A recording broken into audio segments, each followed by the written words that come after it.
अफाट शक्तीचे संभाजी कावजी, घोडा चारी पाय धरून उचलणारे, अफजल खानाचे मुंडके छाटणारे, मोरेंना मारणारे शिवरायांचे अंगरक्षक अखेर प्रतापरावांकडून मारले गेले. सादर आहे एका शक्तिमान वीराची गाथा. का, कसे, केव्हा आणि कुठे या प्रश्नांच्या उत्तरासह घोड्याला चारी पाय धरून उचलणारे प्रचंड शारीरिक शक्तीचे शिवरायांचे अंगरक्षक म्हणजे वीर संभाजी कावजी हा अचाट शक्तीचा प्रकार संभाजी कावजींनी केला होता औरंगजेबाचा मामा शाहिस्तेखान याच्या समोर. शिवरायांनी पोट फाडल्यानंतर पळून चाललेल्या अफजल खानाला जमिनीवर लोळून त्याचे मुंडके छाटणारे संभाजी कावजी ते हेच. संभाजी कावजींनी या स्वराज्यासाठी यापूर्वी केलेला एका मोठा पराक्रम अफजल खान भेटीवेळी शिवरायांनी अंगरक्षकांमध्ये संभाजी कावजींना सामील करण्याचे एक महत्त्वाचे कारण संभाजी कावजींनी अफजल खानाला कुठे आणि कसे मारले आणि नंतरच्या काळात याच संभाजी कावजींना स्वराज्याचे सरनोबत प्रतापराव गुजर यांनी का, कुठे आणि कसे मारले हा सर्व इतिहास अत्यंत थरारक असाच आहे. या इतिहासासह संभाजी कावजींचे आडनाव, त्यांचे गाव, त्यांची समाधी, त्यांचे स्मारक याबद्दलची महत्त्वाची माहिती सुद्धा या भागात समाविष्ट आहे. अर्थात नेहमीप्रमाणेच पुराव्यानिशी शिवस्वराज्याची पहिली लढाई म्हणजे 1648 सालची पुरंदरची लढाई. या लढाईमध्ये आदिलशाहीच्या सैन्याचा शिवरायांच्या मावळ्यांनी सडकून पराभव केला. शिवरायांच्या स्वतंत्र स्वराज्याची जणू जाहीर घोषणाच या पुरंदरच्या लढाई मधील विजयामुळे झाली. यानंतर 7-8 वर्ष शिवरायांनी त्यांच्या ताब्यातील मुलखाची नीट व्यवस्था लावण्याबरोबरच स्वतःचे लष्करी सामर्थ्य वाढवण्याकडे पुरेपूर लक्ष दिले. याच काळात मावळ प्रांत शिवरायांच्या स्वराज्याचा मुख्य गाभा बनून या मावळ प्रांताला लागूनच पश्चिमेकडे होता जावळी प्रांत. या प्रांताचे जहागीरदार चंद्रराव मोरे हे आदिलशाहीतील बलाढ्य सरदार होते. अर्थातच ते शिवरायांच्या शत्रूच्या पक्षात होते. शिवरायांनी या चंद्रराव मोरेंना पाठवलेला शरण येण्याचा प्रस्ताव मोरेंनी ठोकारला. मग मात्र शिवरायांनी जावळी प्रांत घेतल्याशिवाय स्वराज्य साधत नाही हे ठाम ठरवून जावळी प्रांतावर नियोजनपूर्वक झडप घातली. शिवरायांच्या सैन्यांनी प्रचंड पराक्रम गाजवून जावळी भाग जिंकला. पण चंद्ररावांचे एक भाऊबंद हनुमंतराव मोरे महाबळेश्वरच्या आणि रायरेश्वरच्या मध्ये असलेल्या जोरखोऱ्यात अजूनही तग धरून होता. हे जोरखोरे जिंकल्याशिवाय जावळीचा विजय पूर्ण होऊन हा सर्व भाग निष्कंठ होणार नव्हता. हीच कामगिरी शिवरायांनी संभाजी कावजी यांच्यावर सोपवली. संभाजी कावजींनी त्या जोरखोऱ्यावर हल्ला करून हनुमंतराव मोरे यांना ठार करून जोरखोरे काबीज केले. शिवछत्रपतींच्या अत्यंत महत्वाकांक्षी अशा जावळी मोहिमेची विजयी सांगता करण्याचा मान मिळाला तो संभाजी कावजींना. यानंतर पराक्रमी संभाजी कावजींची तलवार चमकली नव्हे गाजली. ती अफजल खान वधाच्या प्रसंगात प्रतापगडापाशी झालेल्या त्या सुप्रसिद्ध घटनेवेळी संभाजी कावजी शिवरायांच्या 10 अंगरक्षकांच्या मध्ये समाविष्ट होते. शिवराय अफजल खानाची भेट घेण्यासाठी भेटीच्या शामियान्यात गेले तेव्हा संभाजी कावजी हे शिवरायांच्या इतर अंगरक्षकांच्या बरोबर शामियान्यापासून थोड्या दूर अशा ठरलेल्या अंतरावर थांबलेले होते. अफजल खानाचे अंगरक्षक सुद्धा शामियान्याच्या दुसऱ्या बाजूला तेवढ्याच अंतरावरती थांबलेले होते, उभे होते.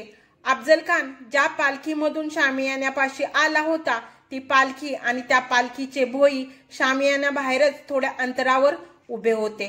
शामियान्यात झालेल्या भेटीवेळी खानाने प्रथम दगा करून शिवरायांच्या वरती खंजिराचा वार केला.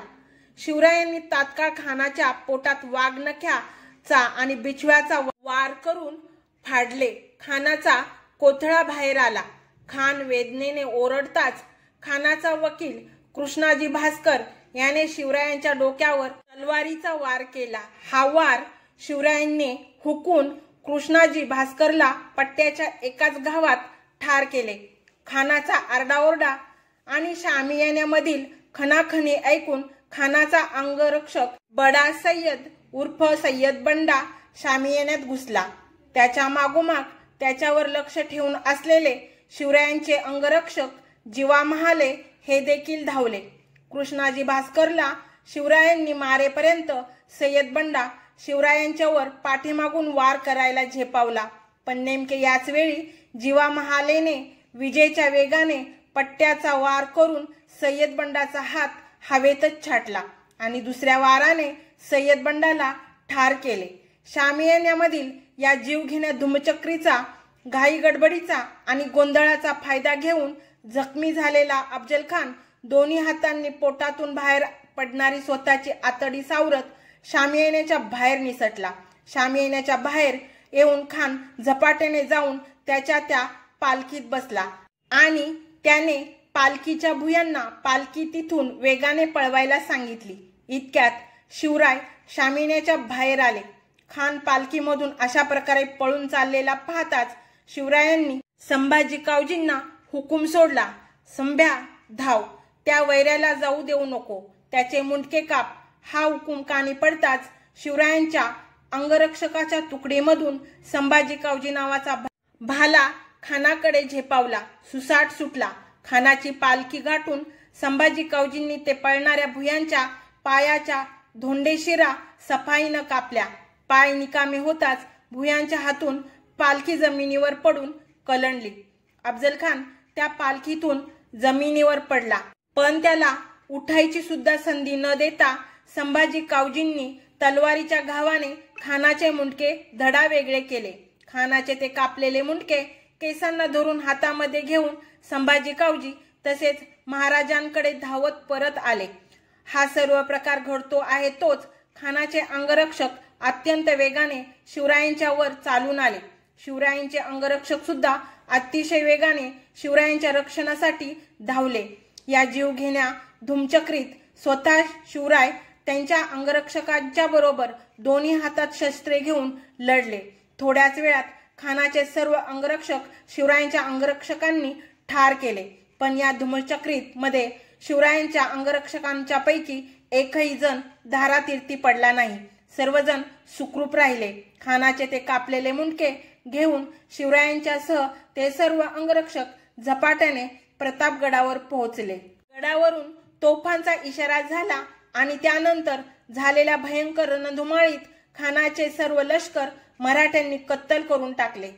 प्रतापगडाच्या पायथ्याशी जाऊन साप बुडवले. महाराजांना प्रचंड मोठा असा विजय प्राप्त झाला. शिवरायांनी खानाच्या भेटीवेळी संभाजी कावजींना अंगरक्षकांच्या मध्ये का सामील केले ते आता पाहूया. त्याचे एक कारण आपल्याला संभाजी कावजींच्या प्रचंड अशा शारीरिक शक्तीमध्ये दिसते. अफजल खान हा अवाढव्य शरीराचा आणि ताकदवान असा होता. अफजल खानाची बखरीमध्ये आलेली वर्णने आपल्याला सांगतात. खान शरीराने उंच मोठा धिप्पाड होता. महाराज शरीराने लहान होते. खानाचे बळ पाहता खान मोठा बलिष्ठ होता. त्याला रोज 4 शेर अन्नाचा आहार होता व त्याचे शरीर फार विक्राळ होते.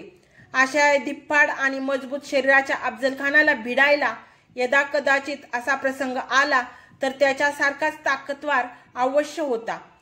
विनाशस्त्र सुद्धा जर हातघाईची झोंबाझोंबी झालीच तर अगडबंब आणि शक्तिमान अशा अफजल खानाला लोळवायला त्याच्या तोडीस तोड ताकदवान वीरगडे आपल्या अंगरक्षकांच्या मध्ये असायलाच हवा.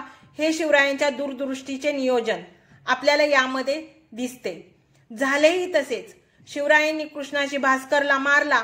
जीवा महालेने सय्यद बंडावर वार केला आणि खानावर झडप घातली ही नेमकी त्याच्या सारख्याच ताकदवार असलेल्या संभाजी कावजींनी. म्हणजे यामध्ये काय काय होऊ शकते, काय झाले तर कोणी काय करायचे हा विचार शिवरायांनी अगोदरच केला होता. शिवाय शत्रू आणि त्याला भिडणारा आपला अंगरक्षक यांच्या एकमेकांच्या शारीरिक ताकदीचा विचार सुद्धा शिवरायांनी केलेला दिसतो. अशा कुठल्याही महत्वाच्या आणि जीवघेण्या प्रसंगात नियोजन कसे असले पाहिजे त्याचे हे एक अत्यंत उत्कृष्ट असे उदाहरण आहे. आणि वाईटात वाईट घटना घडेल हे धरूनच शिवरायांनी ही सर्व योजना केलेली दिसते. येथे आणखी एक महत्त्वाचा मुद्दा आहेच. जखमी असला तरी अफजल खान हा अफजल खान होता. जखमी झालेला प्राणी जास्त धोकादायक असतो हे आपल्याला माहीत आहेच. जमिनीवर पडलेल्या खानाला सावरायची संधी सुद्धा यामुळे संभाजी कावजींनी मिळू दिली नाही. एका घावामध्ये खानाचे काम तमाम करून टाकले. या सर्व प्रसंगात संभाजी कावजींची हत्तीसारखी ताकद, चित्त्यासारखी चपळाई, गरुडासारखी नजर, वाघासारखी झडप आणि एखाद्या कुशल कसायासारखी सफाईदार हत्यारबाजी दिसते. आणि यामध्ये पुन्हा आपल्याला फक्त खानालाच मारायचे हे लक्षात ठेवून संभाजी कावजींनी खानाचे पालखीचे भुई मारण्यात वेळ वाया घालवलाच नाही. त्या भुयांच्या पायाच्या धोंडशिरा संभाजी कावजींनी चटकन सफाईने कापल्या आणि त्या भुयांना निकामी करून टाकले. धोंडशीर म्हणजे आपल्या टाचेच्या वर पायाच्या मध्यभागात असणाऱ्या मुख्य आणि जाडजूड असा पायाचा स्नायू. हा कापला की पावलांचे वर्किंगच बंद होऊन जाते. ती व्यक्ती चालायला निकामी होऊन जाते. असा हा संभाजी कावजींचा खानाचा शिर कापण्याचा नेत्रदीपक प्रसंग. शिवरायांनी प्रतापगडावर पोहोचल्यावर संभाजी कावजींच्या डोक्यावर जरीचा फेटा घालून त्यांच्या पराक्रमाचे आगळ्यावेगळ्या पद्धतीने कौतुक केले. प्रतापगडाच्या युद्धात अशा प्रकारे गाजलेल्या संभाजी कावजींचा पुढचा अध्याय मात्र नेमका त्याच्या उलट आहे. या संभाजी कावजींना स्वराज्याचे सरनोबत प्रतापराव गुजर यांच्या हातून मृत्यू आला. हे कसे का घडले याची 91 कलमी बकर या नावाच्या बकरीतून समोर येणारी माहिती आपण पुढल्या भागात बघूया. हा व्हिडिओ तुम्हाला कसा वाटला हे कमेंटमध्ये नक्की सांगा.